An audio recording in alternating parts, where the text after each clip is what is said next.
All right. Hello, everybody. Okay, so I guess we are live. We are starting. And so there are a lot of stuff. There's a lot of stuff going on this month. So many things. So I have a few announcements. I was in Florida earlier this month. It was pretty amazing. There's let's say people are COVID are less crazy about COVID, and so it was just nice to be with people without masks in a church. Just celebrating, and it was just wonderful. And I spoke to the diocese, the OCA diocese of the South, and so there was, I don't know, 100 priests. I don't forget how many. A lot of priests and two bishops. So it was pretty exciting to be able to participate with that. The Archbishop of the South is Alexander Golitsyn, and so he is like a great scholar on Dionysus the Areopagite, and the divine names. So it's very intimidating to speak in front of him. But I felt like it went pretty well. We even had like a Q&A together, like kind of Q&A chat, and I thought it went well.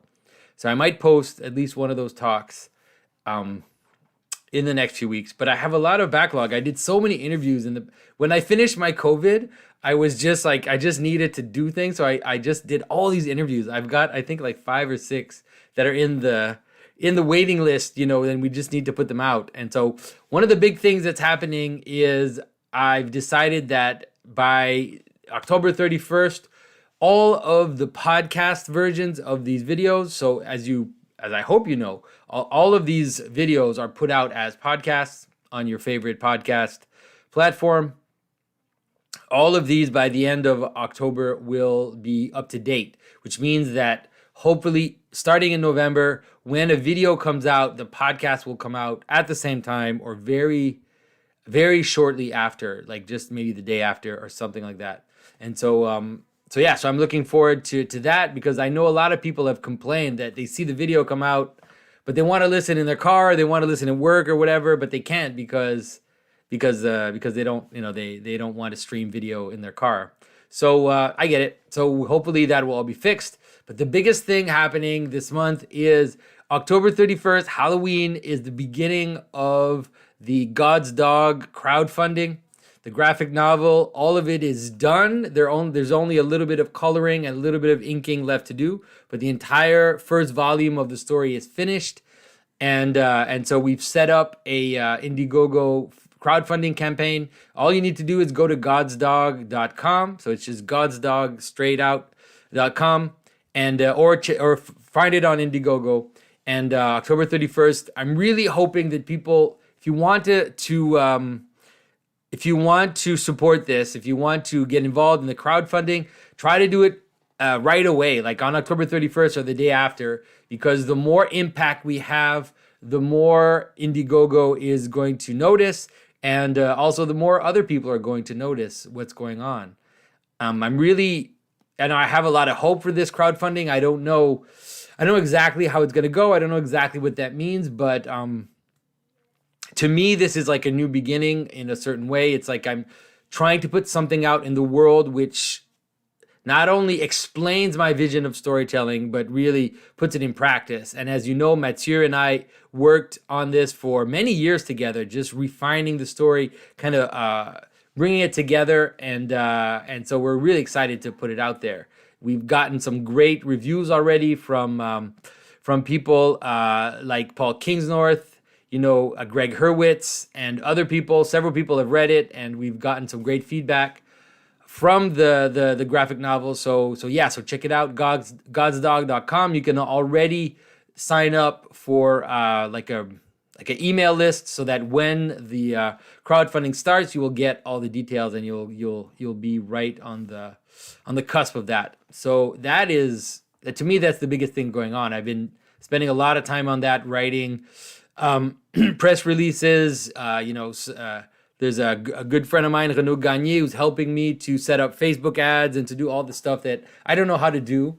And one of the things we might be doing as well is an NFT version of the graphic novel. So, but that's something that I need to get the pulse from people out there. And so, if an NFT version of God's Dog is something that you'd be interested in, please find a way to leave a comment in the YouTube or something to kind of make a little bit of noise so I know whether or not it's worth it. I have an idea in the NFTs to have a few NFTs that are quite rare, and we'll include, we'll link to basically own a PDF file that will have a few secrets that other people won't have access to, a few ciphers that of the stuff that is in God's Dog. And then the person who owns it can do whatever they want with it. They can decide to share it or to keep it for themselves. But anyway, so that's one of the things I'm thinking of. So I'm already seeing in the chat that people are saying don't do NFTs. And so, all right, we have one voice there. Let's see what other voices are coming. Another thing happening is, with the YouTube pressure, there's a lot of pressure. A lot of channels are being deleted. And right at the moment where I finally got my 100,000 subscriber button that they're going to send me, which, that's cool. I'm happy that they're going to send me the 100,000 subscriber button. But I'm also I'm a little wary about what's happening. And so I've also set up on Rofkin, which is a platform that uses crypto as its structure. Jay Dyer is already there, and he's the only person I know there, but there's Sam Tripoli is there and a few other people that I don't know about. And so all of my videos are now being uploaded up to Rofkin, and what I'm going to do is for people who subscribe to me on Rofkin, people that are subscribed to Rofkin will also have access to the Patreon only videos. So it's a way to think about a transition. I'm going to see what it does, to see how it works. And so it might be a way for people to support what I'm doing, but also have access to another platform. And so that's something that I'm going to offer. And so, all right, so enough about me and about what's going on with me. There's a lot of other things, it seems, that are going on. We'll start with the questions. Now, this month and from now on, I've changed the mode of the Q&A a little bit, which is that, as you might have noticed, the Q&As are very long and unwieldy. They just become extremely, at some point at the end of it, I start telling people that they shouldn't ask the questions they're asking, which is not a good sign as to how tired I become at the end of them. And so what we're going to do is, first of all, I'm not going to open the super chats anymore. So there'll be no super chats because that's also too chaotic. And, we'll also have moderators go through the questions that are asked on the different support platforms. So the way I do it now is because there's just too many questions. So the way I do it is for people that support me for $10 or more, they can ask questions on the different platforms that they're using. And then what we're going to do is we're going to select about 50 questions from all the questions that are asked. The selection will be done based on whether or not I've answered these questions many times. If the question is a little unclear, or sometimes if the person makes very long statement before the question. So try to be concise in your questions. Try to ask things that haven't been asked before. That's hard to know, obviously, for everybody. So let's do it. Let's go. And so I will start with the website, the PayPal website questions. All right, so Douglas Matthew asks, not sure if you're familiar with the La Palma volcano eruption, but there is a belief out there that this could, you might say, cast half the mountainous island into the sea and cause a devastating tsunami across the Atlantic. Could you talk about the symbolism of volcanoes and how that symbolism might relate to the symbolism of the flood? And so the symbolism of the volcano is different, I think. I see the symbolism of the volcano, I see closer to something like the destruction of Sodom and Gomorrah, and the difference between the flood destroyed by water and destroyed by fire. It's interesting that the flood is like something which starts above and then comes down, on the waters, and also it comes out of the earth often in the story, especially in the story of the biblical flood. It's like water coming out of the ground and flooding the world. And a volcano is a mountain, so it's something about fire and light kind of destroying the world. That's the best way I understand it, like judgment, like a kind of like a fiery judgment which kind of comes down the mountain onto the people. So that's the best way I understand that. So Eric Solander asks, I would like to know the link between creation and singing. Tolkien creates his world through music, and also in the Finnish Kalevala, singing has a big role to play, not only in creation of the world, but also in magical battles and spells. Hope to talk to you soon. And so the idea of the why singing appears in creation stories, not so much the biblical one, but in other cultures, and like you said in Tolkien, it has to do with pattern. It's pattern speaking. So there are all these different legends, right? There are legends will say things like that Adam and Eve in the garden used to speak in verse. Let's say they used to speak in poetry, and then as they left the sacred space, then they ceased to speak in poetry. And so the idea that poetry is, like songs also have a poetic way of saying and a poetic way of writing with rhyme or with meter, with different structures. And so the idea, it's like it's ordered speaking, right? Ordered speaking, ordered sounds. So I think that's what it's related to.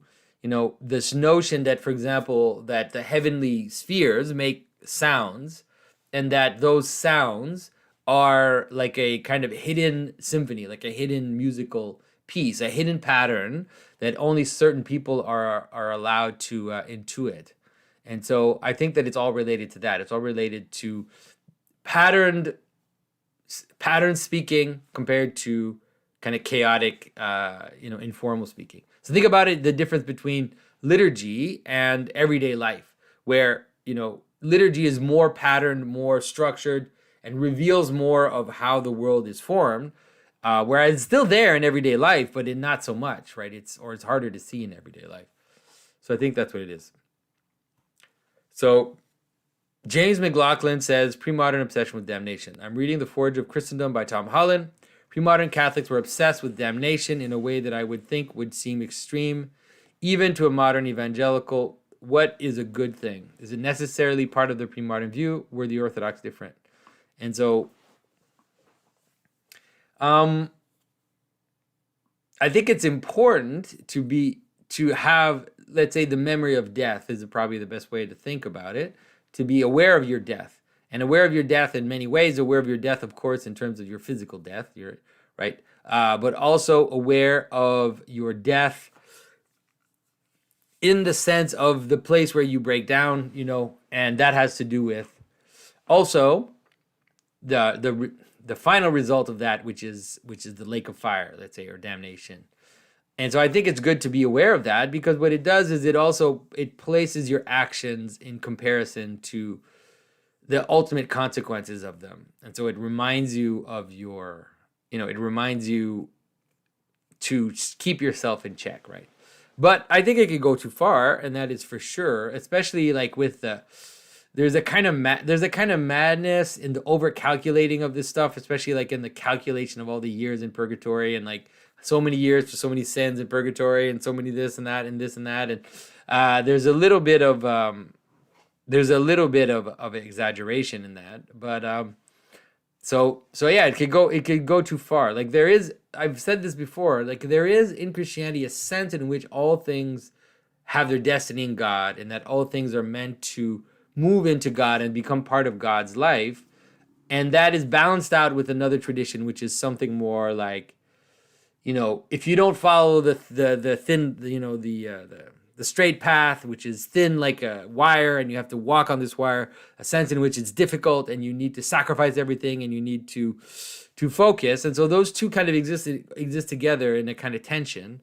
And so when you see that obsession with damnation, I think you're seeing one side of the coin.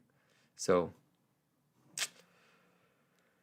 David Flores says, can you elaborate on the symbolism of hornets, particularly in the context of Exodus 23:28? And I will send hornets before thee which shall drive out the Hivites, the Canaanites, and the Hittites from before thee. That's interesting. I've never really thought about that. Like, I've never thought about the symbolism of hornets in that context.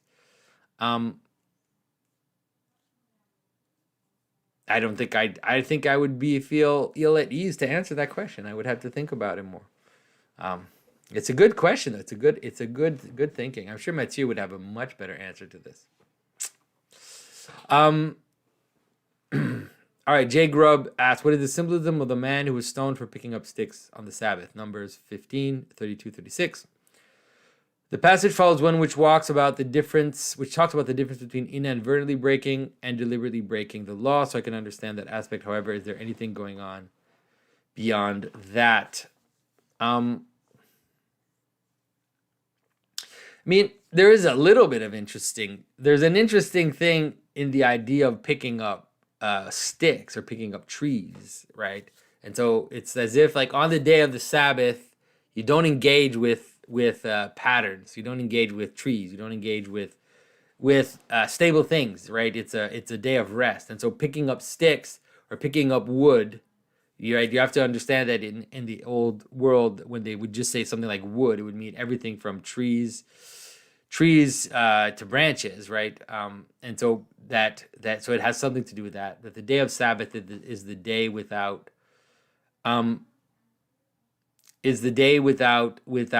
pattern. It's like the day of rest. So that's the best way I can understand that. I mean, in terms of the consequence, it's also about the how can I say this, like rigor, right? There's an aspect of tradition which is that of rigor, and so sometimes there are some stories which emphasize rigor, and they can be a bit ruthless and terrifying when you think of it's like, yeah, you did this, here's the consequence. So Timothy Aspeslaw asks, hey Jonathan, what are your takeaways from Robert's mythologies? Read the book, but it didn't seem very relevant to me. How should I approach this? It's interesting because I say that I read it, and it's like I don't actually not even necessarily suggesting people read it to get the type of insight I got, because for me, what it was like a weird, it's kind of like how Matthew talks about the double inversion thing. That's what was going on for me. Before I realized that's what was happening, is that Robert is describing patterns of behavior in society as repeating mythological and religious themes. And he does it to criticize them, right? He's saying, look at these social patterns, how they're just repeating, these mythological tropes. And his background is like a Marxist background, a materialist Marxist background. He's doing it to destroy them. He's doing that to expose them so that we can get rid of meaning and live in a purely kind of materialistic world. But what it ended up doing for me was the opposite, was to see the patterns and to see how actually what he was criticizing I found very interesting, because I could see how it was manifesting these religious patterns.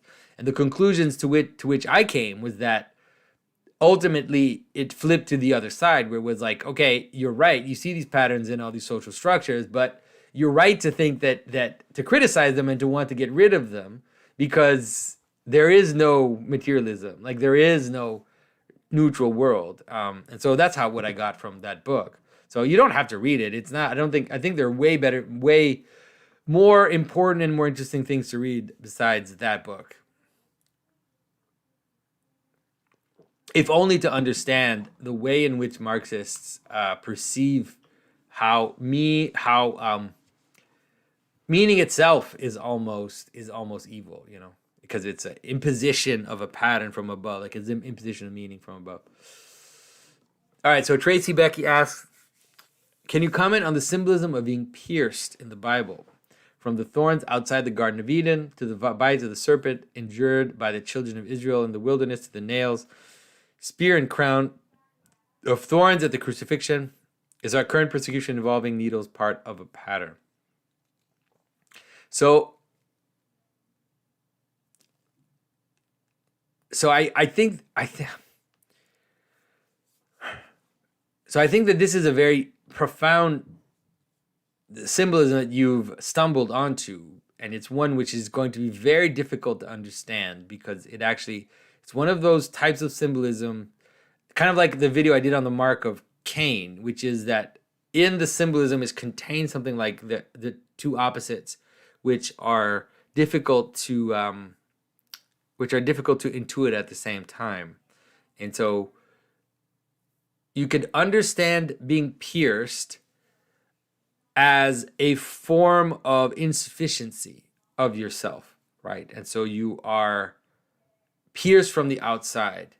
And so that's what especially the thorns as the result of the fall is, which is that you are penetrated by all these things from the outside. Okay, you're pierced by all these points, and you're leaking, right? So because of that, you're basically leaking. You're not self-contained. Okay, and so that has to do with that.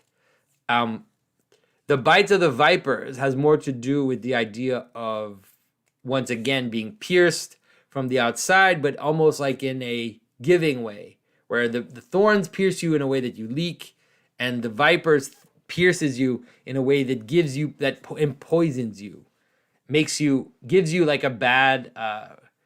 subject to like a bad principality, a bad pattern, and so it can almost seem like the opposite of the other one. But then in terms of the crucifixion, it's even another aspect, which is that in the terms of the crucifixion, it has to do with the lamb which is sacrificed before the foundation of the world. That is, in order for the world, so I'm actually going to use a symbolism which people are going to find is weird, but there's actually, from other cultures, but in like Hindu mythology, there's this idea of the cosmic egg, right? Or of the first form, which is completely closed and completely perfect. And so there's a sense in which, in order for that to become a world, like a realized world, it has to be pierced. There has to be some thing done to it, or it has to concede something, right? In order for the world to then exist. And so now when Christ is pierced, it's out of his wounds come creation. Creation actually leak out of his wounds. And so it has to do with this idea of piercing the cosmic original sphere, or the original egg, this kind of pristine world that doesn't have any variety or multiplicity yet. And so it has to be kind of poked at in order for everything to come out. And so you can understand it also then as Christ giving himself, right? So the divine logos pouring himself out into creation, but also creation basically is the pouring out. So creation is emanating from him in its multiplicity through the sacrifice. And so, sorry, because I know that sounded like madness to many people. That sounded like total madness, but sorry, you just tripped on a very, very intense symbolism. And so if you want me to make it even trippier for you, there's a manner in which all of those are contained also. There's a manner in which all of these different aspects of being pierced are different elements of one symbolism, which is impossible to talk about, which can only be grasped through a kind of intuition. So anyways, yeah. And so does it have to do with what's going on now? Yeah, it does have to do with that. It does have to do with, in our case, it has to do with something like receiving authority.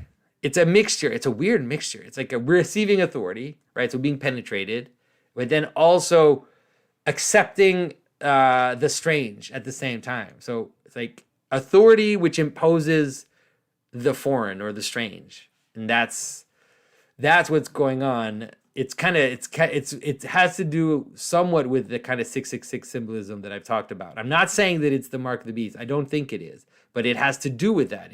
It's a part of this pattern that is kind of appearing. So don't go around saying I said it was the mark. I actually don't think that, but I do think that it is showing us how this works and helping us see that it's that these types of patterns are right there on our horizon. Yeah.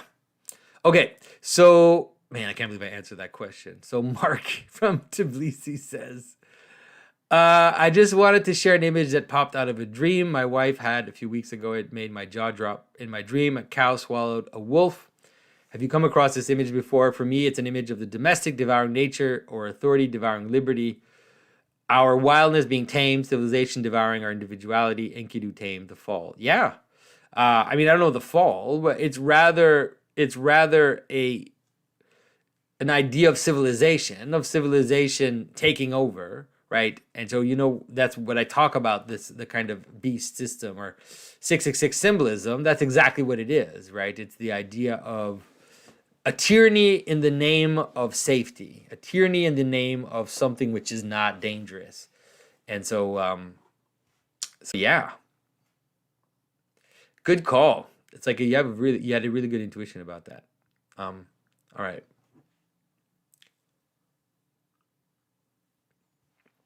So a bit not bothered says, in the 1990s, there was an influx of English comic book writers to America via Vertigo Comics. Yes. In a documentary about the comic book 2000 AD, Neil Gaiman said, Americans trust heroes, the English don't. What influences has Neil and other English comic book writers had on how Americans tell stories in the last 20 years? So I agree. I think that the British invasion, Alan Moore, Neil Gaiman, I always forget the third guy. I forget his name. Anyways, it doesn't matter.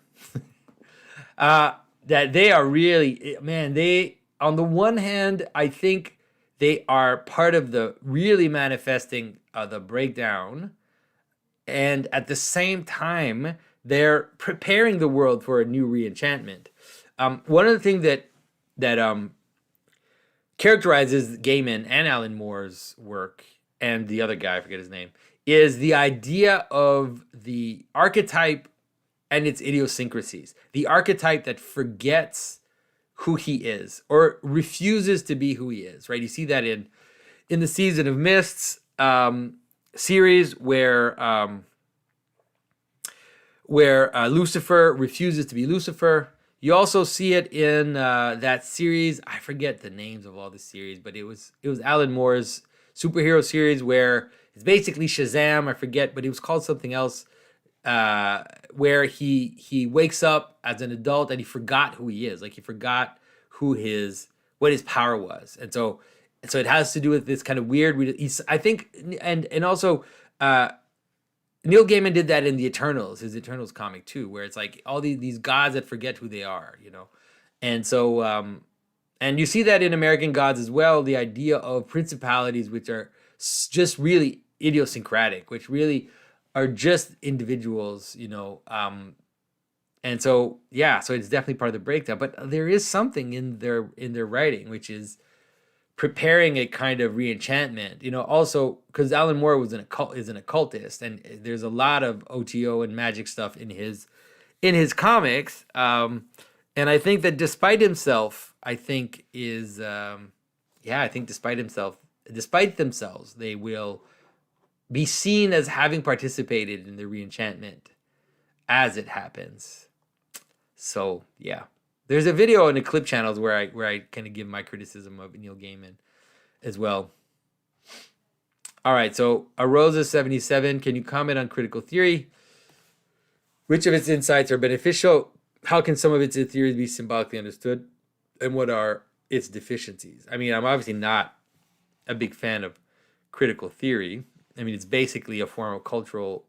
The words you can't use. It's cultural Marxism. That's what critical theory is. It's applying Marxist notions of materialism and revolution to meaning and to cultural forms. That's really what they were doing.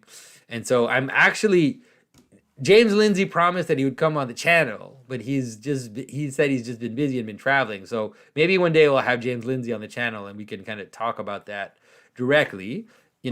I think that they are one of the things which let's say, which is important in critical theory and a lot of postmodern theorists as well, is that in their thinking, there's something like a re-injection of symbolism, and you see it in a lot of the postmodern kind of messy, crazy theories, and the imagery they use is often very coherent. It's very coherent, but it's upside down, and so the way that they understand masculinity and femininity is often actually quite accurate.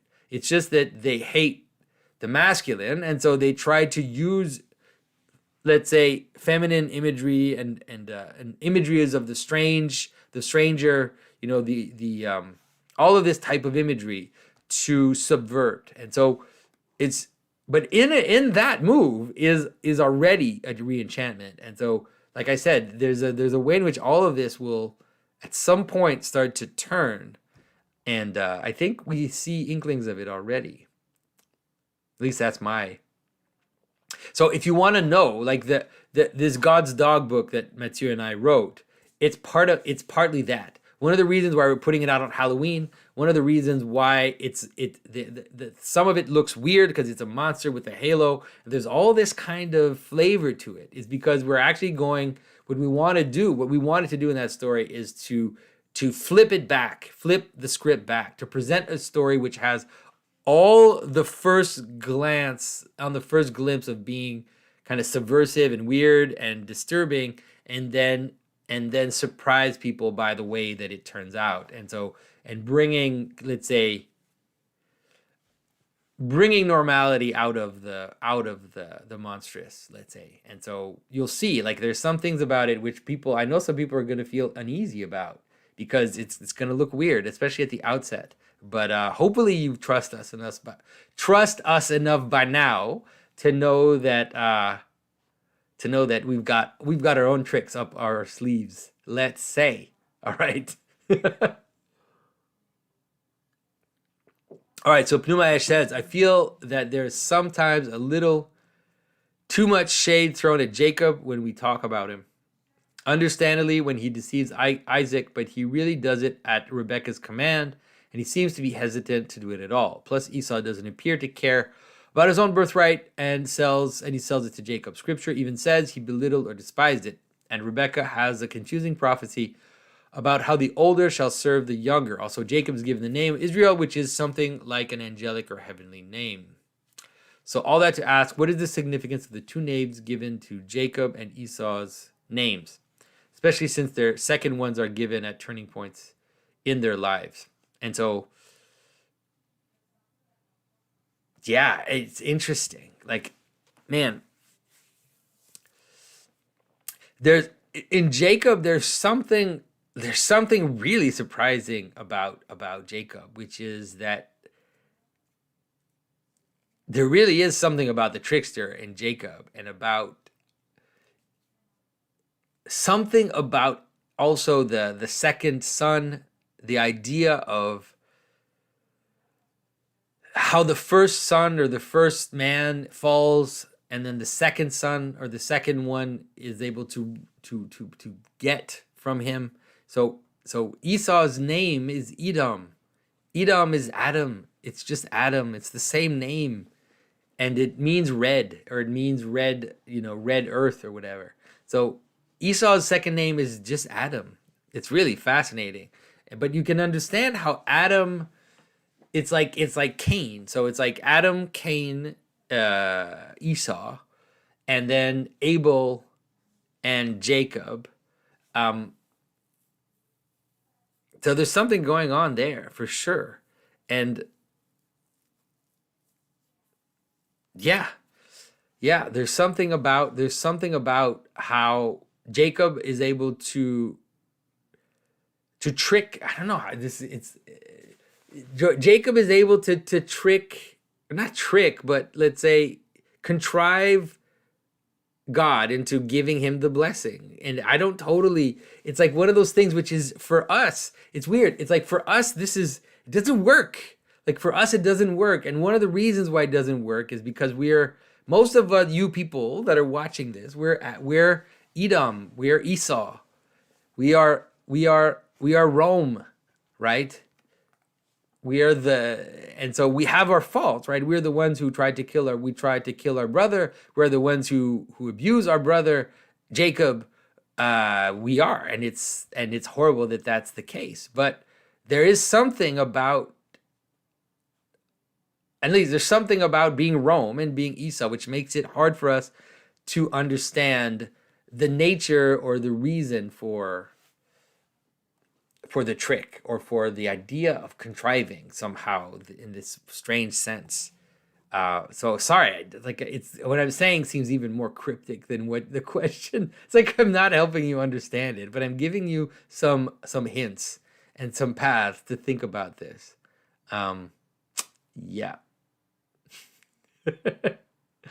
All right, so Patrick Blonsky says, in the story of the Last Supper, Christ reveals who the traitor is. And he answered and said, he that dippeth his hand with me in the dish, the same shall betray me. But it seems like the apostles didn't hear him, because you would think they would be looking out for that and even pursue Judas after seeing him. So you also have to kind of understand that the apostles really didn't know what was going on, and so it's understandable just in terms of storytelling, because it's like, here's Christ, and he just washed their feet, right? And he just gave them communion. He just gave them his body and blood, and now he's saying, this one is going to betray me. And so I don't think that the disciples were able to even understand what was happening. It was just too much. So I think that this is why Christ tells him, and you have to kind of understand that also, that the fact that they're dipping their hand in the same dish, that they both have, you could say they're sharing a secret, right? And the secret is that Judas knows what he's going to do, and Christ knows what he's going to do. And as they dip their hand in the same bowl, they basically are sharing a secret from the two opposite sides, and so Christ tells them to know. It's like, I know what you're going to do. Just go ahead and do it, to show him that he's in on the secret. And so I think that that's what's going on there.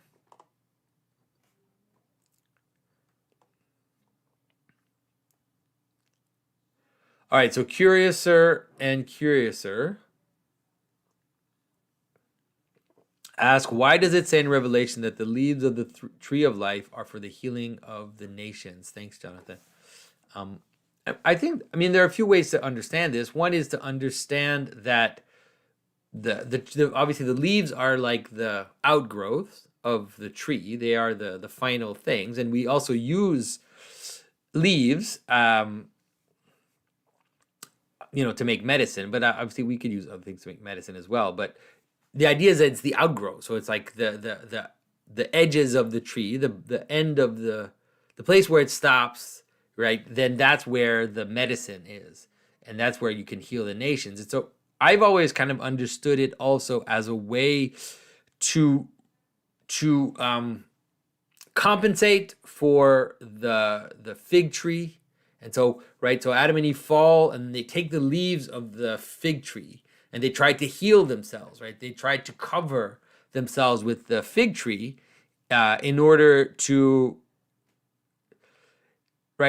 cover their fall, in order to cover their shame. And so I see this as kind of a trope, saying that basically it undoes, or it's the right application of this pattern, where the leaves of the tree are for the healing of the nations in the final story.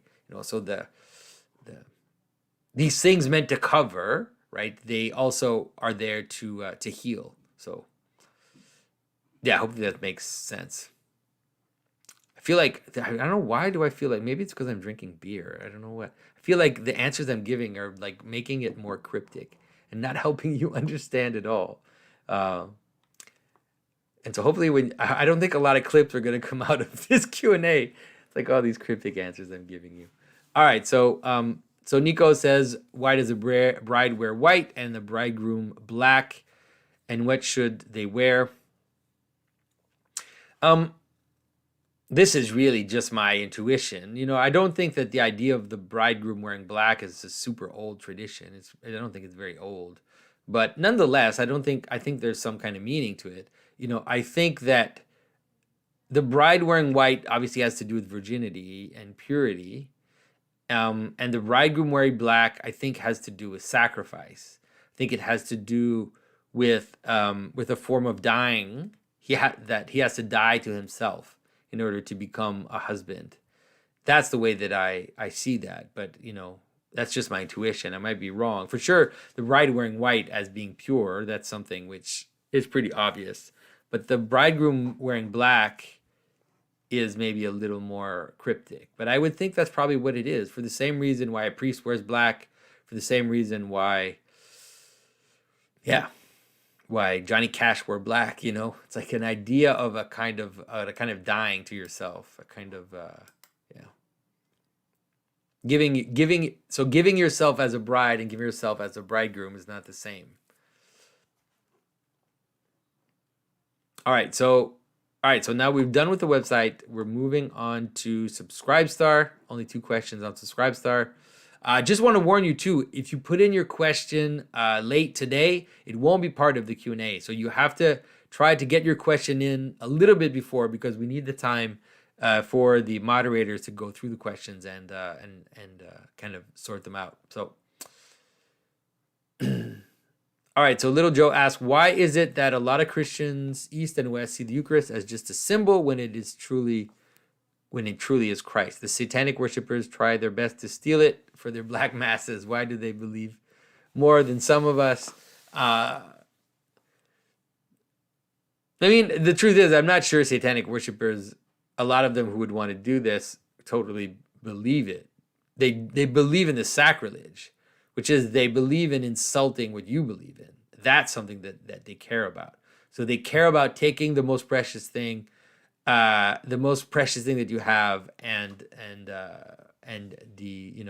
showing how they have the power to defame it and to take your highest thing and treat it like nothing. And so I think that's what's going on with a lot of the satanic worshipers.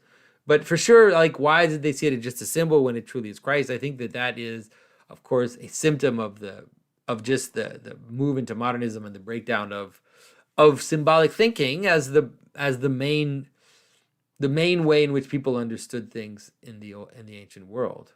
Where they didn't see meaning and factuality as opposites. They saw them as joined together, and they didn't see symbolism and reality as being separate. They saw the symbol as making something real, and so I think that that's what's going on there as well.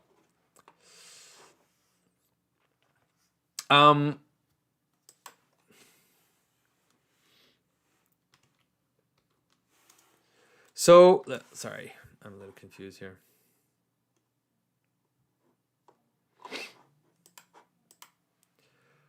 Okay, so also I'm hearing a lot about Orthodox theologian, priest Laura M. Giles, asked Sergey Bulgakov, care to give us a summary of his thought, influence? Well, I don't, to be honest with you, I'm not a super an expert on these Russian thinkers, and so I think the thing with Bulgakov that is hard is because he's part of a controversy, and so it's difficult for me. I don't want to speak on him too much because he's part of the controversy of sophiology, which is this desire to kind of express the feminine in the divine, and so he's controversial because of that. And so he seems to want to see the Sophia in the Old Testament as being almost like a hypostasis of the Trinity, and so that's caused a lot of controversy. So I don't want to talk about that too much. Sorry, I don't like to get into theological controversy. Oh man! All right. All right, on Patreon, Matthew Brandon asks, a major problem in times of political strife is turning into the thing you are railing against. I think in the US, this is a particular problem from PC becoming everything they purport to dislike to the people storming the Capitol to save democracy. Do you also see this decline as a major issue? In particular, what are one of the two stories from the Bible or other traditions that illustrate this issue? Do they offer any solutions, and or do you have any words of wisdom? And so,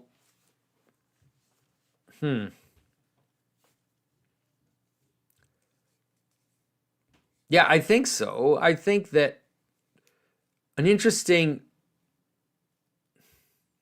version of this, right, is in King Saul. King Saul seems to be all about that. And so King Saul, I mean, I don't know if it's really that people become what they hate. It's just that every side of an opposite, if taken to be the only truth, will not be able to perceive the world correctly and will tend to embody excess and will tend to become tyrannical in its implications, will tend to become tyrannical in the way that it manifests itself. And so I think that that's what's going on. And so people never see their own tyranny. They just see it as the importance of what they believe in. And so it's like, if you think something is super important, then you won't flinch at the ways and at the methods that you use to impose them. You can see that with COVID as well, right? It's like people have decided that being safe from this disease is the highest value. And so everything goes, like everything is willing to happen. And so they're not able to see the tyranny of their actions, and I think that that's what's going on. And there is, in a way, a manner in which extremes kind of meet, or extremes look like each other, and the way they look like each other is by becoming authoritarian, and so you can have different kinds of authoritarianism. So that's what I see. And King Saul, what I meant by King Saul is interesting because he always goes in excess, right? So he tries to do something right, but he goes too far, and then it becomes weird, And so the great example is when he decides he's going to fast, for God before he fights a battle. And so that sounds great, right? He's going to fast, and so he orders all his soldiers to fast before a battle, which is, like, first of all, pretty intense.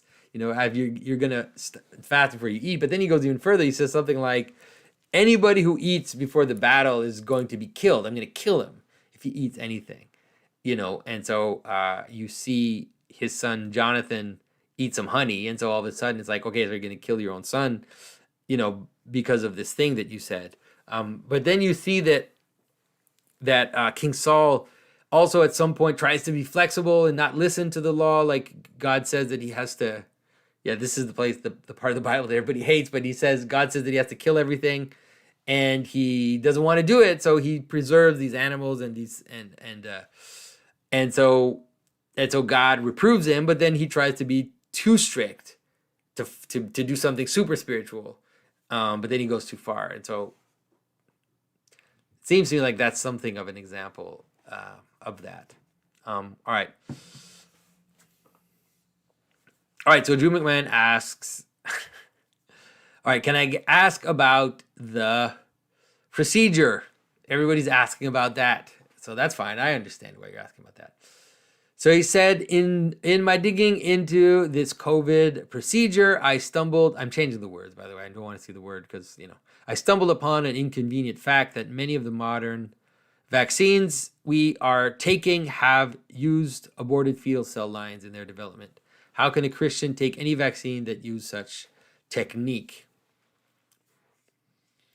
And so I would say that it is definitely an issue. It's definitely a problem.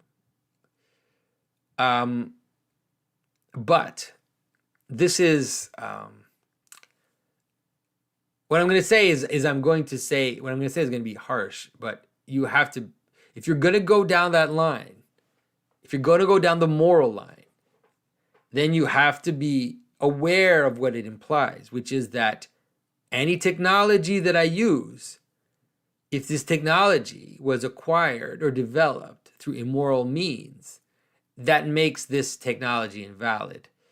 And so you just have to be, if you're really willing to go down that line, you have to be careful, because you can't just apply it to this one vaccine now.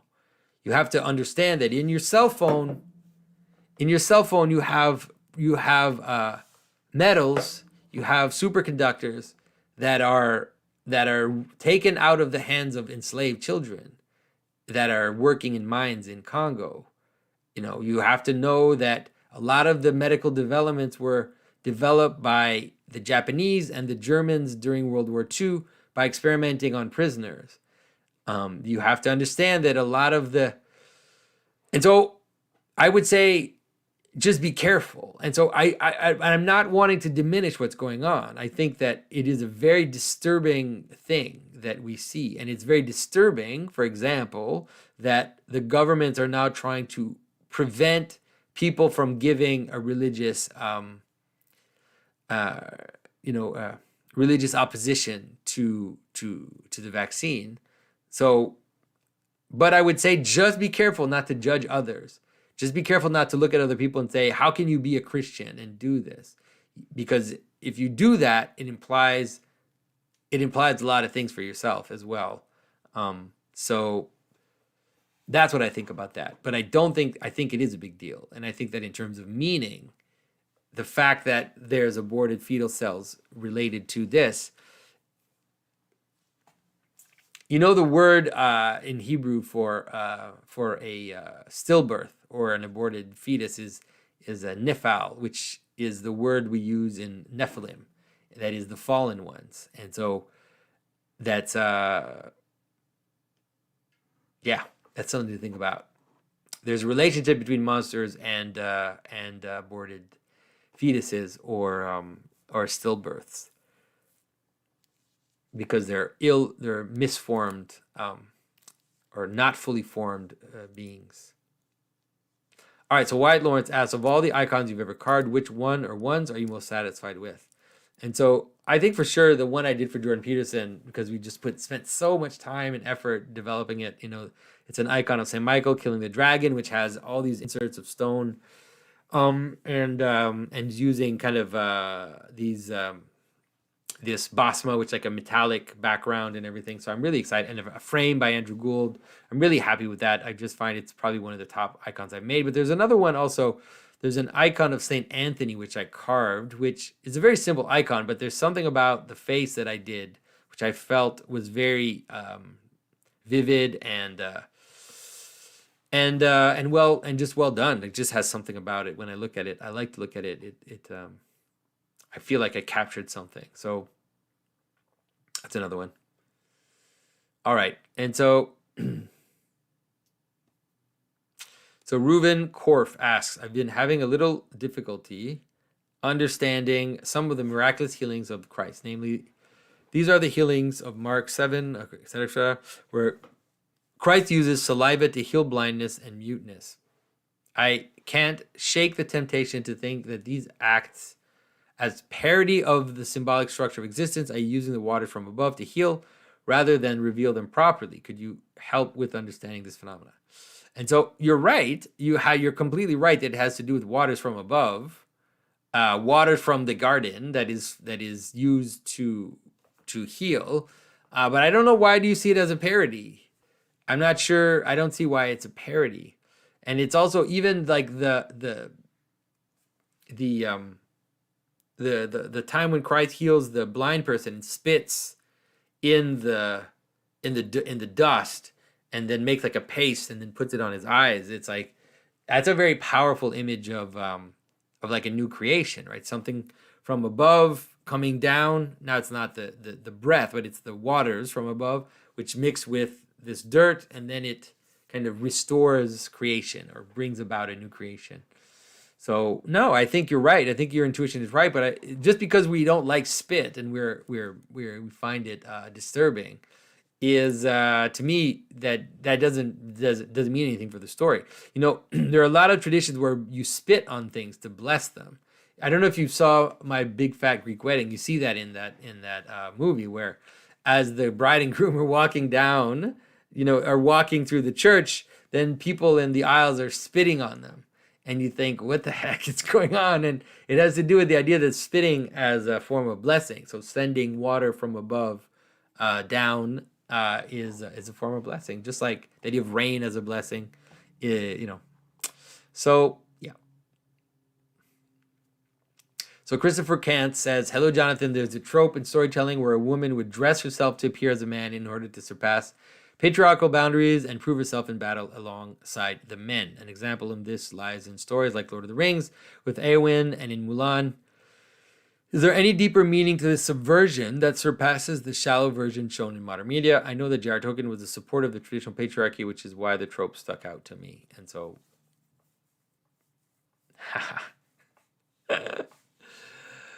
oh, mercy. All right. And so there's a few things going on in this. So on the one hand, there is, of course, the idea of the Amazon. And so this is not what you're talking about. And a lot of the stuff we're seeing today is the Amazon.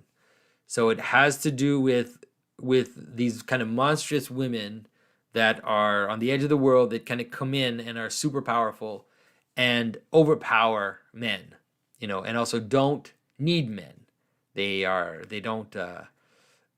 don't need men to be their spouses. They're not married, So that's one. And so the other one, like the kind of Mulan or the story in Lord of the Rings or in Joan of Arc's story, what you see is rather the feminine wanting to, let's say, ascend the hierarchy in a way, in this kind of hierarchy of performance in the male world, in a way that is in service to a higher purpose and not to the freeing,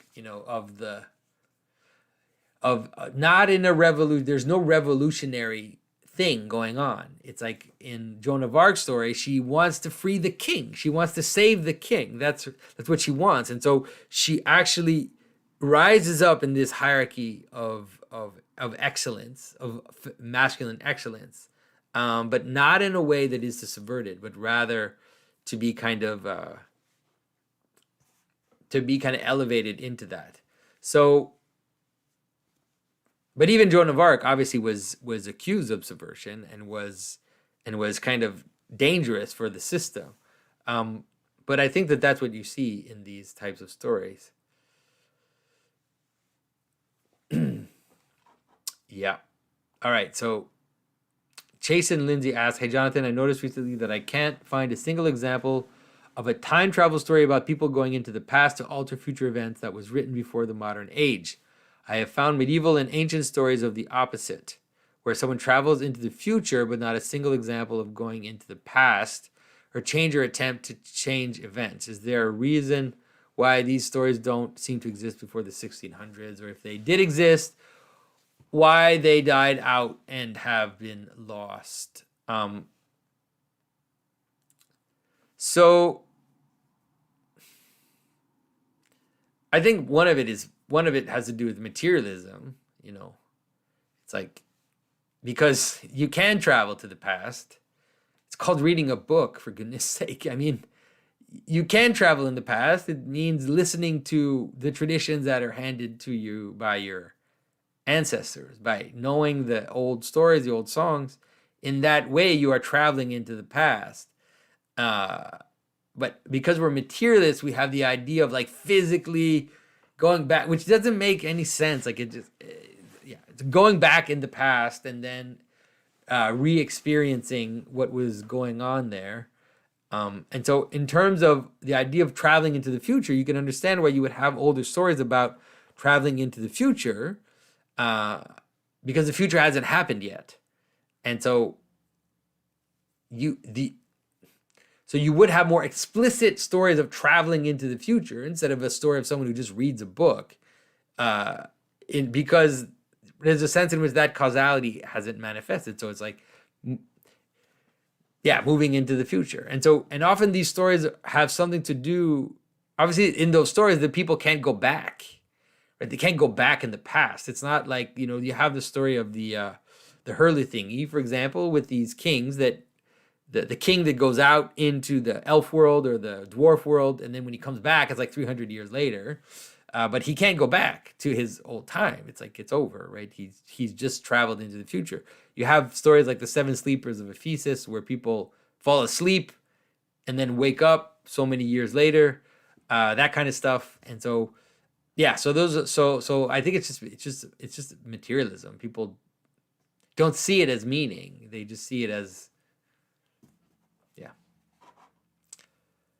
All right. So Annie Crawford asks, I've heard you say that this modern era of dualism, inaugurated by nominalism, was inevitable or part of the pattern itself. Can you explain this a bit more? Why did the medieval synthesis have to fall apart if it is fundamentally true? Is this because the cosmos, after the fall, like the human person, must undergo decay and death before it is born anew? So it has to do with that. And it also has to do with a weird mystery about the incarnation, which is that the incarnation leads to death, and that in dying there's a covering or filling up. And so there's a way in which, I don't want to say nominalism is good. I don't think nominalism is good. I don't think that these modern tropes are good. Even something like colonialism, I don't think is good. Even something like all of these modern tropes, which came out of nominalism and these intellectual moves, they nonetheless fill the world.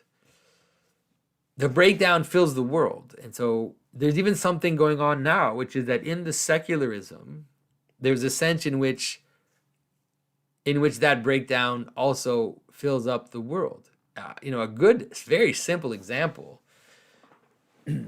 I gave that today, actually, to JP Marceau in our French podcast, this example, which is that, in English, right, before we used to say, to mark time, we used to say AD, before, we say BC, for like before Christ, and then AD for Anno Domini, which is the year from the year of the year in the year of our Lord. And so, it's like a very Christian way of telling time. And now the moderns, they're embarrassed by that. They don't like that. They don't like the direct relation, the direct connotation of Christ. And so they want to break it. They want to destroy it. They want to break it apart. And so they change the term. They say BCE and CE, which is the common era. And so they try to remove Christ by saying common era. And it's just fascinating because they're actually making that the idea that Christ's birth is a fundamental change in reality. They're either hammering that in by removing him, by saying that the birth of Christ or the life of Christ inaugurated a common era in which all people can agree on how to tell dates, is doing the opposite of what they think they're doing. And so I think that that's the mystery of this breakdown. There's a way in which, even in the secularism, it's actually revealing the manner in which Christianity has completely imbibed our thinking, completely imbibed our social patterns. And so, yeah. So I think it is part of the story, but it doesn't excuse it. It doesn't, I'm not justifying what happened. So hi, Jonathan. What is the symbolism of blowing candles on a birthday cake? It is probably has some pagan roots, but I guess there's some deeper meaning given that it stuck around. I always thought that it just meant you're blowing out those years. So right, you put as many candles as years as you've been alive, and then you blow them out because they're gone. Right, you're that closer to death. Sorry for the inappropriate laugh. So yeah. So I think that's what it is. I mean, it's basically blowing those lives out. Yeah. Yeah, there's something else going on there. There's something also about the cake, about eating this cake, and so it's like we're eating, we're the candles are there to represent the number of years you've been alive, and then you blow them out, and then it becomes food for all the people that are there. It's a really, actually, pretty powerful symbolism. Yeah, it's pretty powerful in that sense.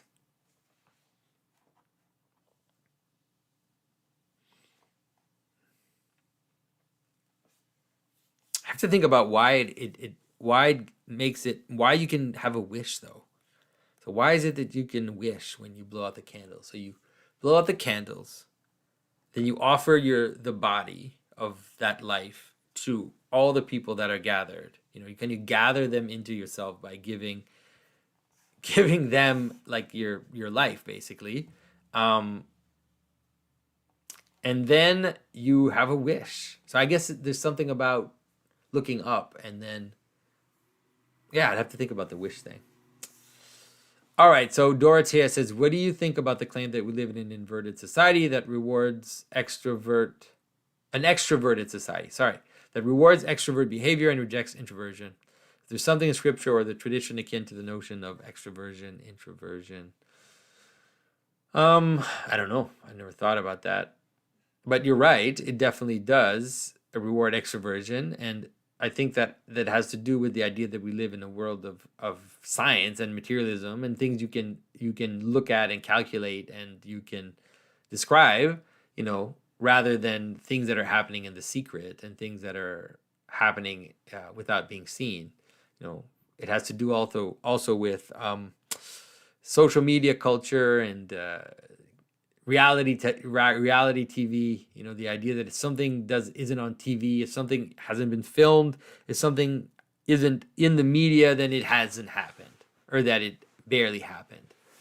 And this is the very opposite of a more traditional way of understanding, which is that the secret transformations in your heart, those are the most real, and everything else should be a fruit of that. But we can't rely on outer works and on outer signs to really understand the deeper part, or the hidden part. Yeah, I think that that traditional societies are at least at different levels, they're always somewhat introverted. They tend to keep to their own, let's say. And there's also a general sense that to be too loud and too boisterous and to take up too much room is always a bad sign. Whereas we see the opposite, which is if someone is quiet and kind of holds his own and doesn't engage with all these people, then we see that as unhealthy. All right, so Jan Peter Jager asks, when people organize themselves, for instance, in a company or for an activist cause, they always start to exist secrets, often secrets that have a certain impurity or sin involved. For example, a company tells a lie to sell more products. At the same time, in the modern world, we long for transparency, especially from people who have an opposite cause or work for a rival company. Is this normal human dynamics or particular for the modern world? Could you shed light on this topic? And so I think you're right. I think you're right, and I think there's the way to understand it. I don't see it as a modern thing at all. I think the way to understand it is there's almost like a causality effect, which is that you have to be careful when you start something of how you start it. That when you begin something, that if the beginning is properly balanced and that in the beginning there's the right alignment, let's say, then the fruits of that will show themselves. But that if there's already a lie, let's say, in the founding or in the beginning, then that will also play itself out all through the system. And so I think that that's true. And I think that lies that are, the further down you are in the system, the less it in a way matters for the system whether or not there's a lie there. So it's like, imagine, I don't know, some some random worker lies, it's not good. It can damage it. It can infect the system or the company. But if the president lies and the vice president lies and the top organizational people lie, then those ramifications kind of come down the hierarchy, and will create a toxic, like a really bad situation. So I can't believe I used the word toxic. I don't think I've ever used that word ever before. See, I've been infiltrated by certain ways of thinking. All right, so that's good enough for that, I think. So Isaac Malcolm says, "Hi, Jonathan. Don't know if I have an easy question, but I would love to hear anything you have to say. All right, how do you differentiate between symbolic thinking and poetic thinking? Do you think there is one?" And so I think they're very much, they're the same. They're just let's say one is bigger than the other. So poetic thinking is ordered thinking. It's the idea. It's a hyper emphasis on the fact that language is ordered. It has to be, right? We've talked about this so many times. You have to order facts into patterns in order for them to be communicated. But there's also a way in a type of order which can also call attention to itself in terms of the order itself. That is, that they reveal their orderliness. And I think that that's something that you see in poetic language. And I think that that's often what happens in symbolism, or things that are highly symbolic, we could say, are things in which it's easier to perceive the order. So everything you do is symbolic, right? Everything from breathing to anything that you can identify as having existence has a symbolic pattern to it. But there are certain things, like, let's say religious songs or liturgy or icons or sacred spaces or all of these things that are heightened. And I think it's the same with poetry. And so poetry is a heightened order that helps you perceive the order itself. Hope that makes sense. All right, so Dean Parker says, when we invent something totally new, are we actualizing a form pattern that already exists in waiting or allowing a new form to emerge? My thoughts were that the forms are persistent and finalized from creation, and anything newly invented is just a derivative of an already established form. So yes, that's right. That's what you've got. You can't ever invent something totally new. That is a completely incoherent possibility. Well, okay, so let's see it this way. You probably could. You could, but, or not totally new, but at least let's say on the border of totally new. But actually the way that if you encountered something which was totally new, or on the border of being totally new, then you would actually encounter it as a monster. You would encounter it as a monster first, because it would have nowhere to rest. It would have no room, no house to live in. So it would appear as this shifty, chaotic identity, right? There's this idea, I don't know if it's true, but there's this idea that when the Spanish arrived in Central America, the people, they could see the boats. They could. I mean, the boats were on the water, right, coming for a very long time, but the people couldn't see them. They just couldn't see them. So the boats were coming, but they couldn't see them because they had nothing to connect it to. It was completely outside of their capacity to perceive. And so at some point they had to, because it became so immediate that they had to see these monsters. They had to encounter these monstrous beings and then slowly tame them and slowly kind of integrate them into their world. And so I think that that's the way that it happens, and obviously I've mentioned this before. There's no value in novelty. And so, it's like, I think that this is something, for example, like one of the problems that happened to Tesla, I think is that Tesla at first proposed new things, and it was like, woo, it was new enough, and it was similar enough to the things that already were there that people were like, yeah, let's integrate it. And then he's like, proposed another thing that now was so outside of what people thought was possible, and another way of thinking and another way of applying things that it could not be integrated, and it wasn't. And Tesla died a poor man, a poor and miserable man. So I think that it's actually a little example of like not the totally new, but the almost totally new, let's say.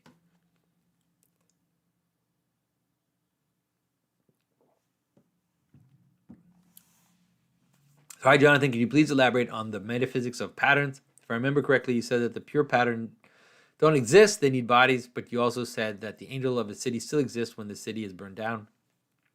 How can we bring these statements together? Thank you for your insights. And so pure patterns exist in the mind of God. Like they exist as pure patterns, but they exist in the world with bodies. They have to have bodies. They don't have to be physical bodies, but they can have some kind of expression, or else they're just, what are they? They're just a pure intuition, I guess, and so they kind of need to embody themselves, even for you to perceive them or to be able to contemplate them or to talk about them. So that's what I meant by that. And so the angel of a city exists when the city is burned down. It exists in the sense that, it exists eternally. His body is the city. And so angels don't exist the same way we do, right? They just don't exist in time the same way we do. That is, that the angel of a city has a body, which is the city of which it's an angel. And then when that body is destroyed in our world, it still exists. It's still the body of the city, a body of the angel. It's because an angel doesn't exist in linear time the way that we tend to think. So to me, it's not. I know it's maybe hard for some people to understand. To me, it's just not a problem at all. Yeah, so hopefully that's helpful. I don't know. Maybe I'm not explaining it well enough, but I struggle to find another way to explain this.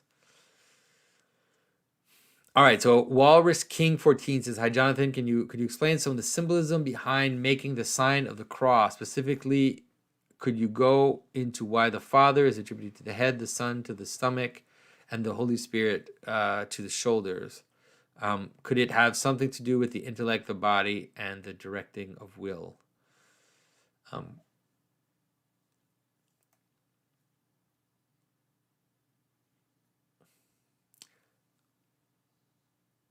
So I think this is speculating here. I'm totally speculating. But for sure, the idea that the Father is the head, that's not complicated. That's really easy. But I think that when it's not that the Son is the stomach, is that the Son is the descent, right? The Son is descending from the Father, is coming down into the world. I think that that's why the Son is down. And like the belly is the body, you could see it that way if you want, but it's mostly to understand this descent. And then the Holy Spirit is more about connecting, right? Connecting the two together. And so being this connection between the Father and the Son. That's the best you're going to get from me. I'm sure some people have said more subtle and interesting things about that.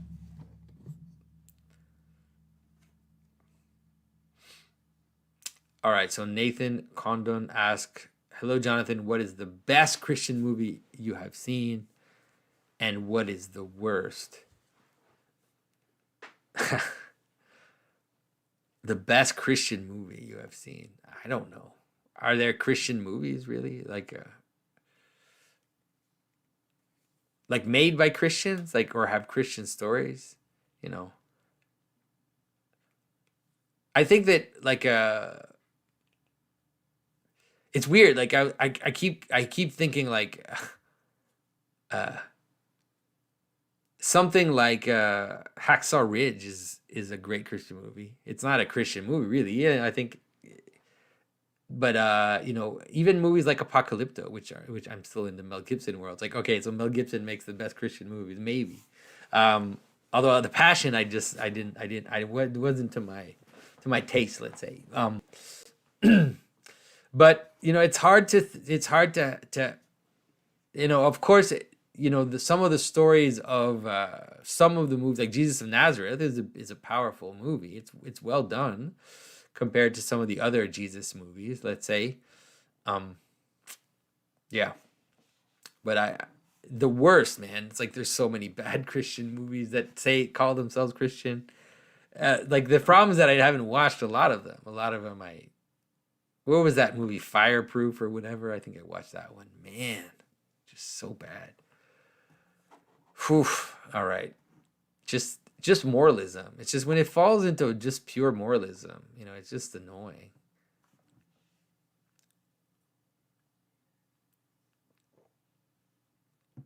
All right. So, and also one of the problems that every movie that I like is because it has, even though it's not directly Christian, it's because it's kind of revealing some aspect of the story of Christ, and that's often why I find it interesting. So, yeah, it's difficult. Someone asks in the chat about the Chosen series. Man, like I hate to say this, I'm not a super big fan of the Chosen series. A lot of people like it. I get it. I understand. There are some things about it that I like. Like we watched it with my family the first season, at least. I like, for example, like the personality of Peter. I kind of like his personality. I think that he kind of got that, but I think that it's just so hard to have someone play Christ. Man, it's so difficult. It's like I really don't when I read scriptures, I don't see Christ as a smiley, happy-go-lucky guy. I just don't see that. I see Christ saying some really harsh things all the time, and so I feel like that kind of sober image of Jesus of Nazareth, for example, is closer to what I see in Christ rather than this kind of happy, smiley Jesus. But it's like it's hard because the Christ contains so many images and so many. All the archetypes are kind of compressed into him, so it's hard because we all have our little Christ, which is not really the totality of his expression. So we tend to be attached to that. So it's like yeah. All right. Okay. So Mark Kalashnikov asked, per your last Ethiopia conversation regarding the notion of the ark, what would it entail for one to be in the ark, and what would that require? I don't mean get on a plane and go to a specific church to wait it out. More so if you could lay out a few things to attend to in relation to the concept of being inside the ark. So thank you for your work.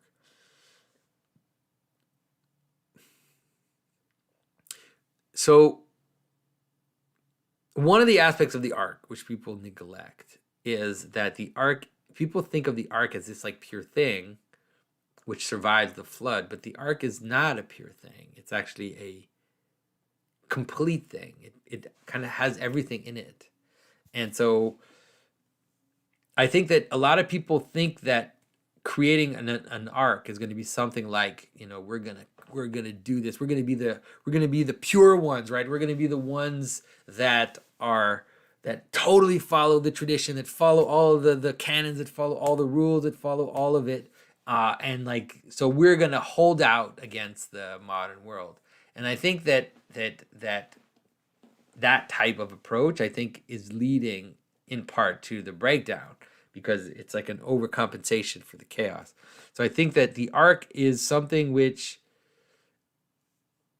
is able to kind of have it all, the whole hierarchy of being in itself. And so that's why I tend to talk about that too. Like I tend to talk about the manner in which there is the pattern, and then there's also the way the pattern breaks down, and there's the garments of skin, and that this is ultimately all part of the total pattern.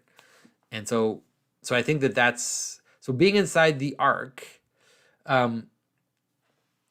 Definitely, it has to do with being someone who kind of participates, and someone who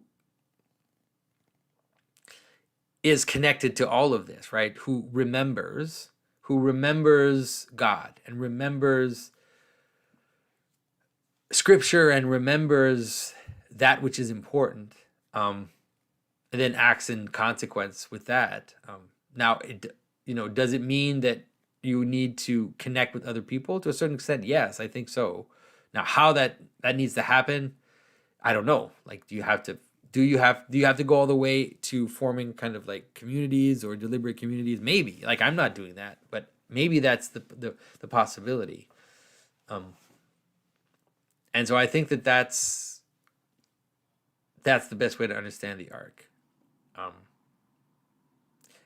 The arc is not reactionary, right? The arc is also something which is a kind of positive cohesion. So, sorry if I'm being vague. This whole Q&A, I'm just being super vague. It feels like, man.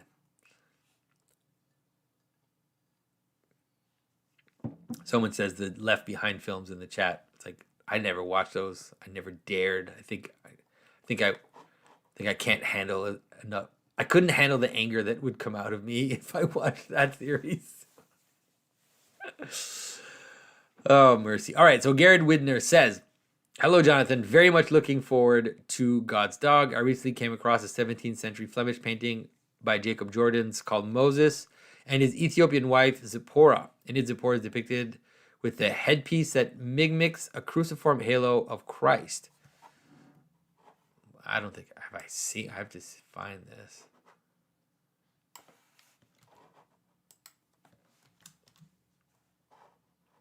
Oh, whoa.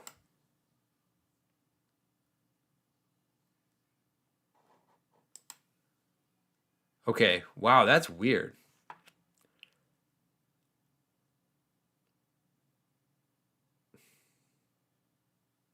So best case scenario for this painting is that it was so far in, it was kind of so far in the breakdown of Christian art that they didn't realize that that's what they were doing. That it's just a hat, basically, you know. But if it really looks like a halo with the cross. Man, I've never seen that. What a strange image. Well, I have to look into it. People have tried to think about it that way. All right. So Nicola Alexic says, why did Roman persecute Christians with such fervor? What kind of threat did they perceive from nonconformity? And so it wasn't nonconformity. It's that they wanted Christians to participate in the cult. They wanted Christians to worship the emperor, and they wanted Christians to participate in the public cults because they believed, and they believed rightly, that if some people didn't participate in the public cults, then the world would fall apart, right? Then the world would break down. And so that seems to be one of the reasons. You know, one of the other reasons is that the Christians became the scapegoats, you know, for all the problems, especially starting with the fire, right? The Neronian fire, where Nero blamed Christians for starting the fire. And so they were the scapegoats, and they also did participate in public Roman rituals. So yeah, you know, but this is, you could say, the secret about the Christians, which is that the Christians were bringing in a higher form of the pattern, and that the Romans weren't able to perceive that at the outset. But the Christians, and one of the proofs that was the case is that the Christians didn't try to cause a revolution, didn't try to take over, didn't try to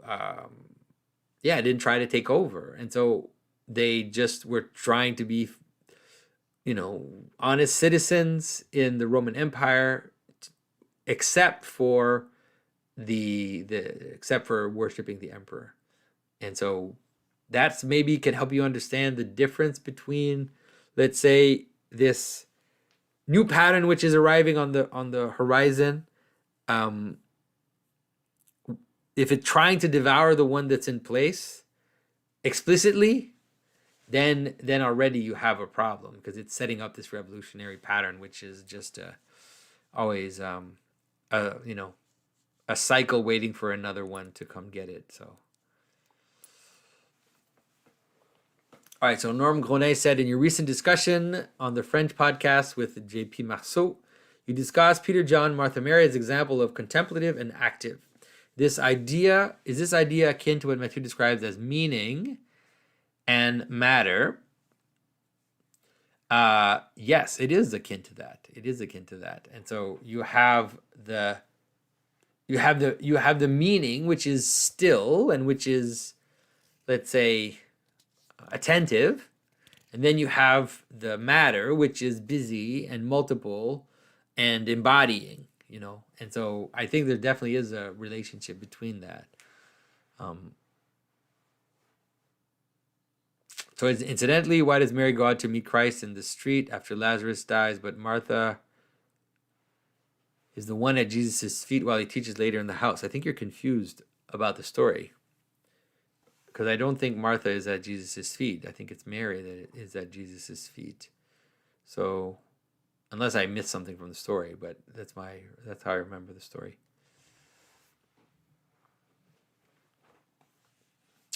All right, Manuel Montiel ask, I don't know if that's how you pronounce your name, Manuel, but it just sounded right.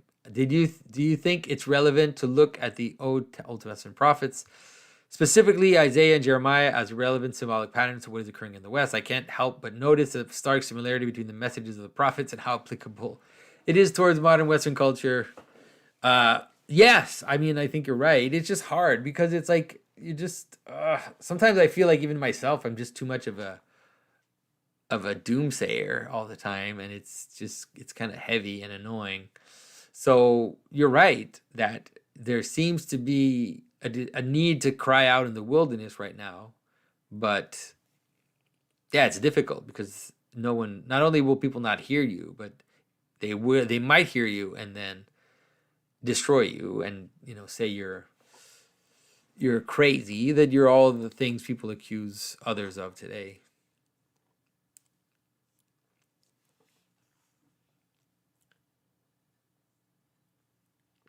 So Stephen Bishop says, hi, Jonathan. In Icons of the Harrowing of Hades, the saints at Christ's right hand, usually St. John the Foreigner and the King of Israel, are depicted with halos, whereas the saints on his left, Abel and various patriarchs, are without halos. Why is this? Is this some right-left-hand symbolism?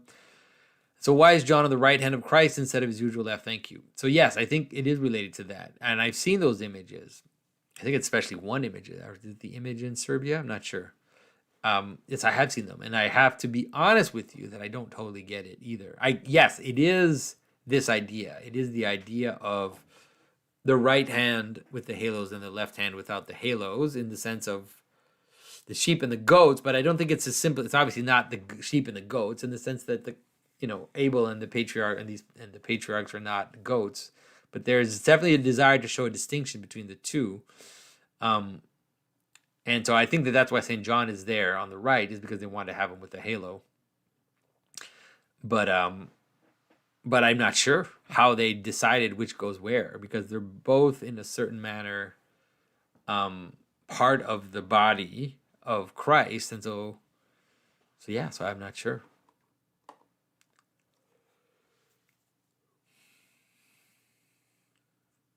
So Dan Diego de la Vega asks, hi, Jonathan, hope you are well. When the practical necessities of the world start pressing down on you, is there any specific prayer with symbolic significance that helps you fight despondency and to keep taking action on the task you need to do? I'm going to be boring, but it's just a Jesus prayer, to be honest. It's just the Jesus prayer is the go-to prayer to refocus yourself and to, and to kind of find your center again. Micah Mueller asks, thoughts on the Star of David from an Orthodox perspective. I found the symbol insightful to understand how the breakdown is part of a larger pattern. And so, the Star of David, the hexagram, which has 6 points, I think it's super insightful. There's a lot of interesting things there. It's two triangles, one triangle going up, one triangle going down. I think the best way to understand that is really as a joining of heaven and earth, of a womb and a point kind of joining together, a cup and a sword, like a masculine image and a feminine image, heaven and earth, basically, um, as being joined together, and so I think that's what it is. And so it's similar, it's related to a cross in that sense, right? Because it's a joining of above and below. And so that's how I see it. So you could see it as, in a way, kind of the 6 days of creation, with the seventh day as being the center, or the kind of secret, the hidden meaning. So I think that's a good way to understand the hexagram. All right, so Janet Horseman says, what would be the correct way to understand a generational curse or sin? I listened to your talk with your mate Tom, and I thought the way you explained the connection between sinful behaviors and principalities made so much sense.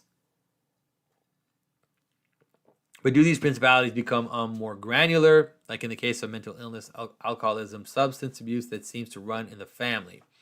Is there a more particular principality over that reality? So it's not that hard to understand generational curses or generational sin, because your children are extensions of you. And so they kind of carry not just you, but of your ancestors, of your line, you could say. And so they kind of manifest those aspects in the world, and that will include the positive and the negative aspects. And a good way to understand a generational curse or sin is to understand that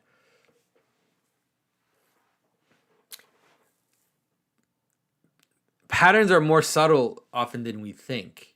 And so let's say,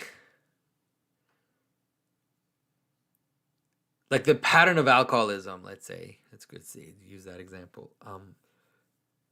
There'll be all these subtle things around it, which won't necessarily be just the drinking.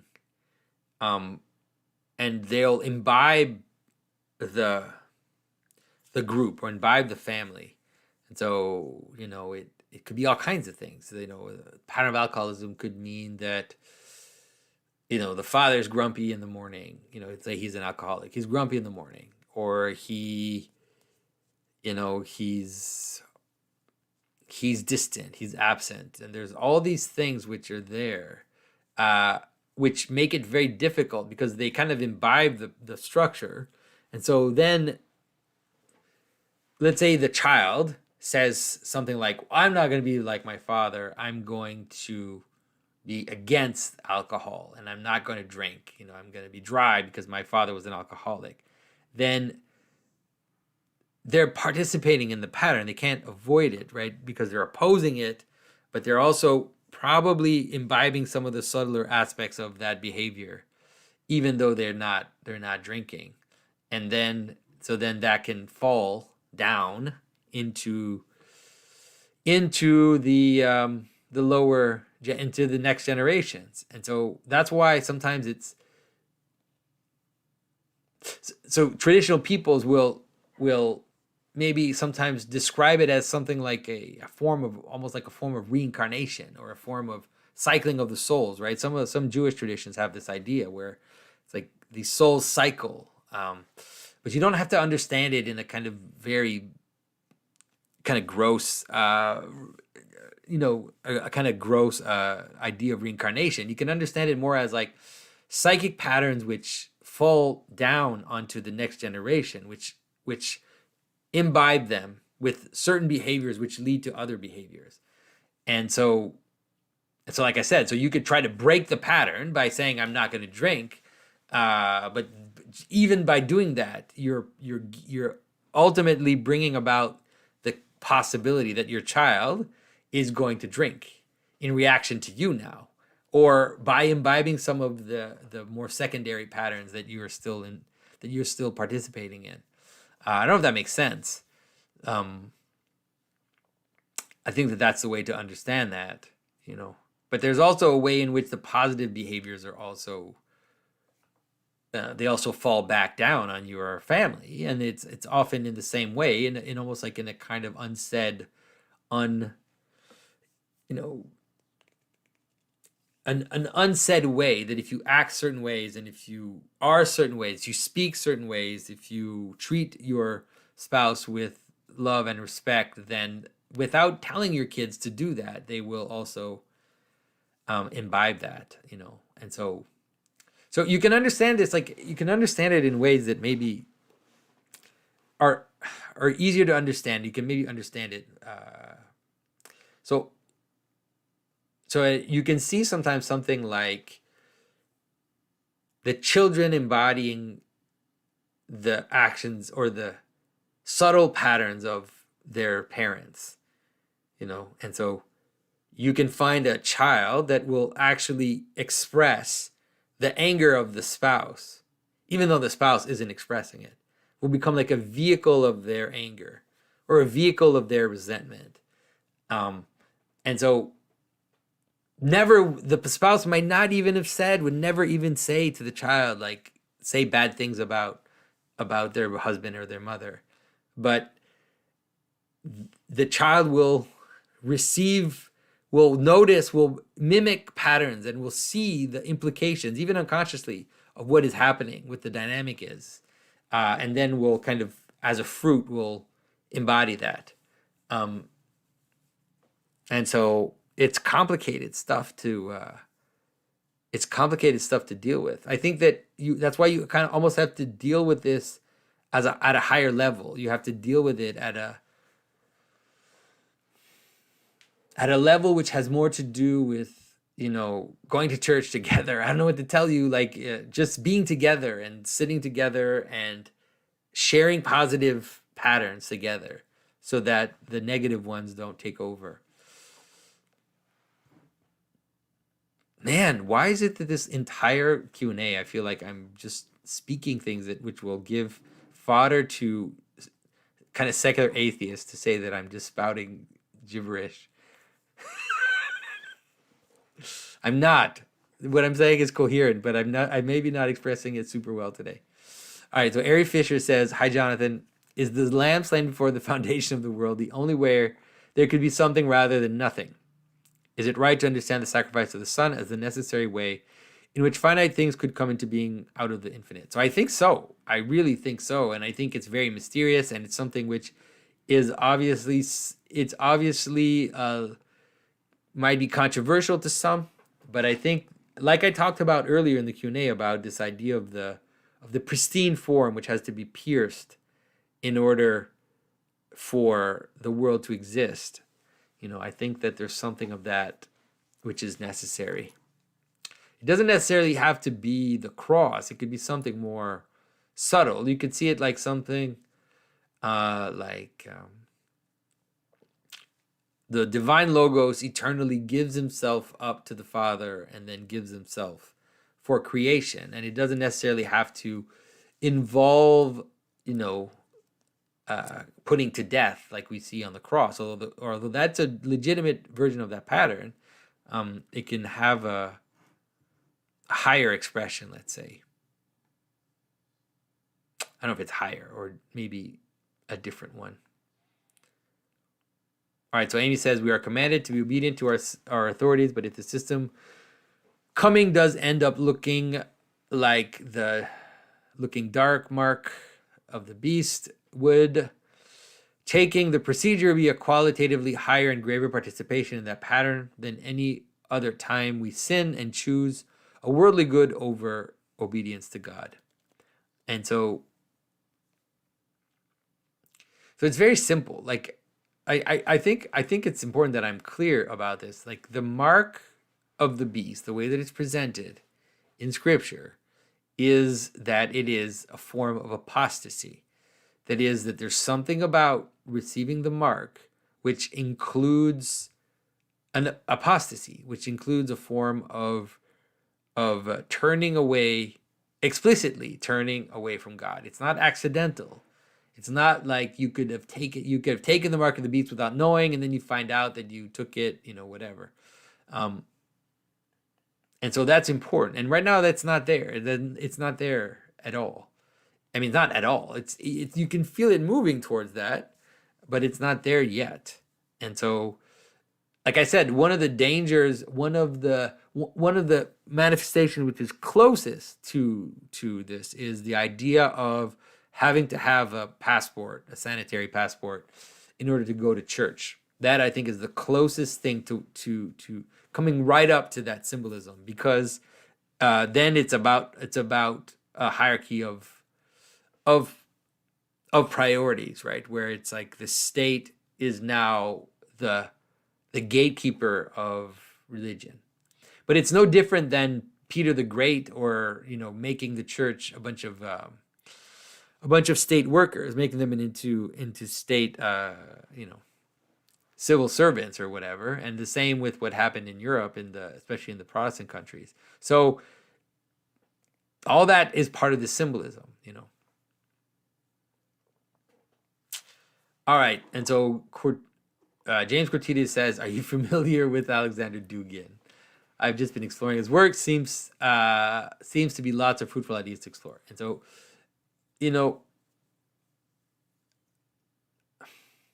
I think that for sure Dugin has good insights, especially insight into the breakdown, insight into what's happening in the world. I think that my difficulty with Dugin is the same difficulty I have with Julius Evola, which is instrumentalization of religion, which is basically seeing religion as a tool to bring back a form of government and a form of state. And if you watch my videos, you know that I don't think that the way in which the religious lays itself out and how that affects the state and the way the state will lay itself out, I think those aren't completely unrelated. But all the times when the church has become just a tool of political ideology, things go completely haywire and go off the. And so no, I'm not a big fan of Dugin because of those reasons. Jason Gadewald says, "What are the 14 trees?" Book of Enoch, chapter 3. Observe and see how in the winter all the trees seem as though they had withered and shed all their leaves, except 14 trees, which does not lose their foliage, but retain old foliage from 2 to 3 years till the new comes. I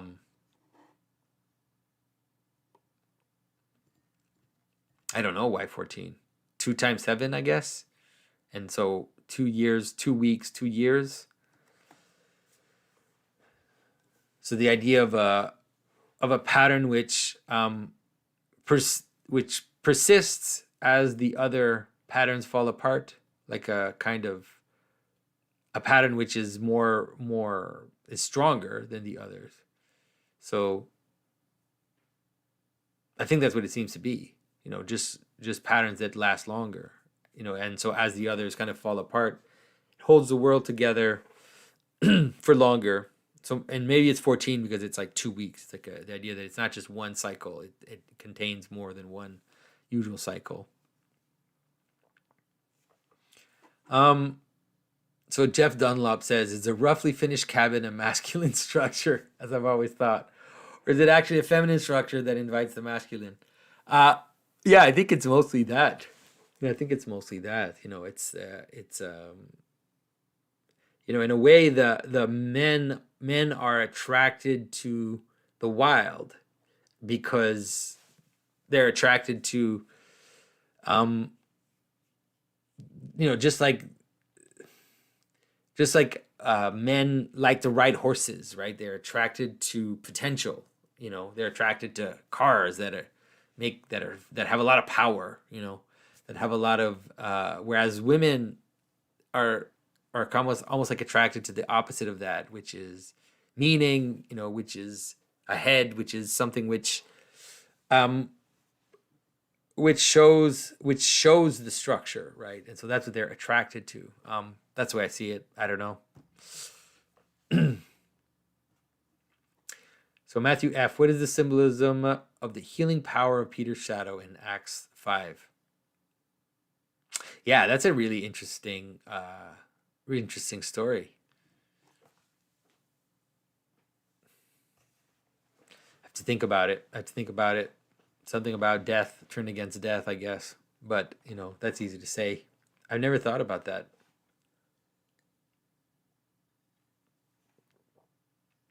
So, the Wakeful asks, Dear Jonathan, can you speak a little on the symbolic difference between exclusion and the marginal? And so, Wakeful, they're the same thing. And this is actually where my postmodernism is still alive, or where Derrida is still kind of alive in me, is that there's no such thing as total exclusion. That is, anything which can be named is within the margin of the identity, anything which can be recognized. So complete exclusion means that it's no longer even you can't see it, you can't recognize it. It's actually not, it doesn't have any hook onto the system, because even excluding, you exclude in relationship to something. So exclusion is always in relation to, so even the outside of an identity is related to the identity. It has to be. That's why we won't say that I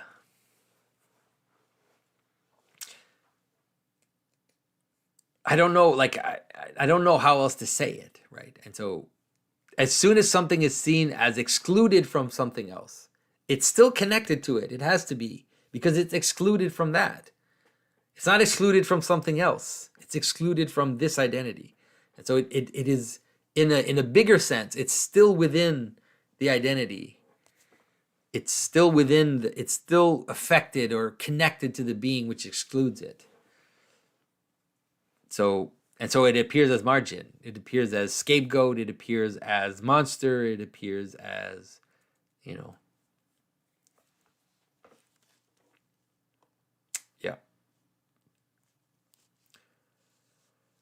All right, so Marcus David said, what are your thoughts on NFT art? Would you consider offering your artwork as NFTs? And so, I mean, yeah, I told you that I might be doing God's Dog as NFTs, but I'm not sure yet. I'm still figuring this stuff out. I'm still seeing how it works.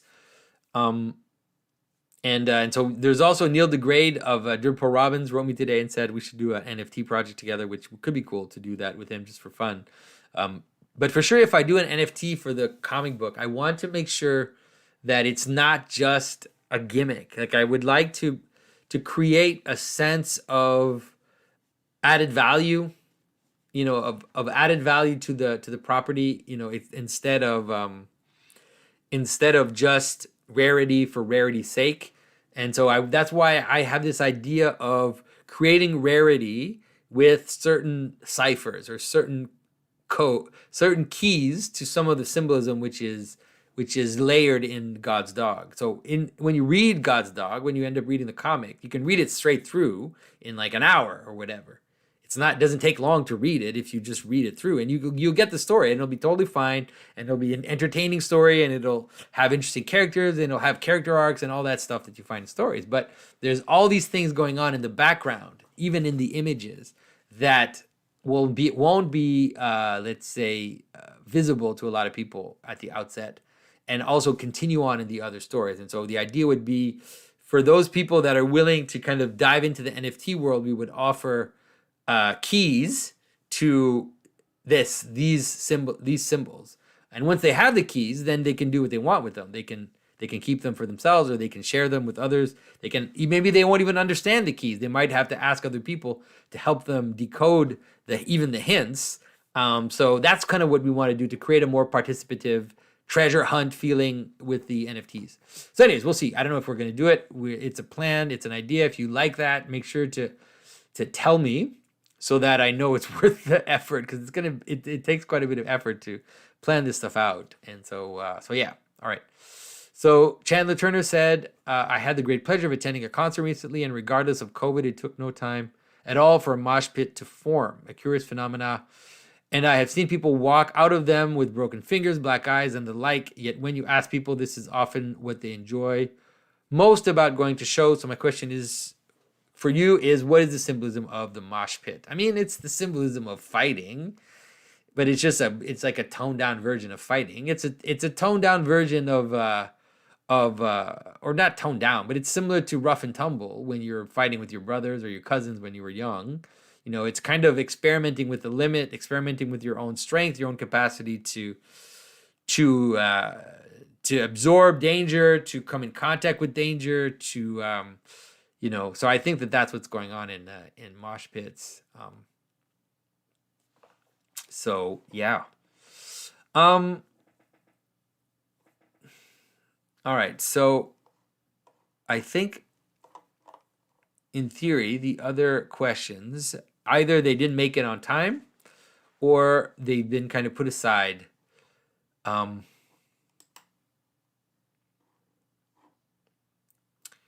right, so let me go through one or two. It's 10. Like I'll give you another another 5 minutes. I was hoping to make these like 2 hours tops now. So all right, so divided differences says, hello Jonathan, I followed you for a while now, and I've begun to incorporate some of the symbolic patterns you've described into my creative writing. People I trust have commented that some of my writing and the form of the stories seem cliche. In a sense, it doesn't bother me since I want to tell stories about truthful patterns. However, I want to strike a balance between authenticity and instantiating the pattern, which have affected me very deeply. If the comparison fits between iconography and writing, where do you draw the line between authenticity and relating patterns? And so I think that if you truly kind of are able to embody the pattern, then you're able to have intuitions about their depth, then it's not going to come out so much as a cliche for most people. And so cliches are often when people just use tropes and not completely understand their implications. And so that's, I think, what happens when cliche. And so it's almost like a pattern, but a very superficial one. So I think that's it. Is just to really kind of, and I would also, like I've told people, be careful when you're writing, not to think about symbolism while you're writing. You should kind of write intuitively and then go back and then edit with symbolic thinking in order to kind of hone things and rearrange them, reorder them so that they're closer to the patterns. But I think it's better not to think about symbolism, because you'll just be frozen. You'll just freeze because all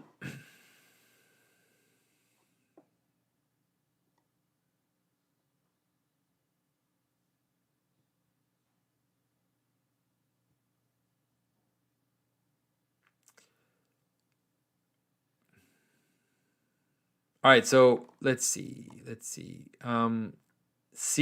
Last one. Let's see which one we do. All right, so let's try this one. Cormac Jones asks, in the Navigatio of St. Brendan, there's a part where St. Brendan and crew come up on an island with a tree that is completely covered with birds. St. Brendan asks God what the deal is with all these birds. So one of the birds flies over and tells him they are fallen spirits, casualties of the fall of Lucifer. They say they did not consent to their demise, on account of which God preserves them from pain, but they are cut off from the faithful spirits and forced to roam the earth. Annually at Pascha, they are allowed to gather and praise God. St. Brendan spends the Paschal period singing and worshiping God with the birds.